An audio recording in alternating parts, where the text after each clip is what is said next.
ଇଂରାଜୀ ନବବର୍ଷରେ ଘଟଗାଁ ମା ତାରିଣୀଙ୍କ ପୀଠରେ ଲକ୍ଷାଧିକ ଭକ୍ତଙ୍କ ସମାବେଶ।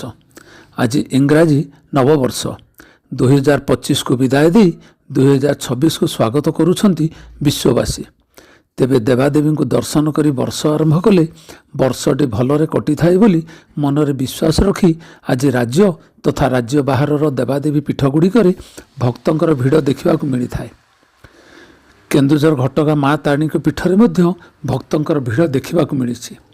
ଭକ୍ତଟିଏ ଭକ୍ତିରେ ମା ବୋଲି ଡାକିଲେ ଓ ବୋଲି କହୁଥିବା ମା ତାରିଣୀଙ୍କୁ ଦର୍ଶନ କରି ନୂଆବର୍ଷ ଆରମ୍ଭ କରିବା ପାଇଁ ସକାଳୁ ସକାଳୁ ହଜାର ହଜାର ଭକ୍ତଙ୍କର ସମାବେଶ ଦେଖିବାକୁ ମିଳିଛି।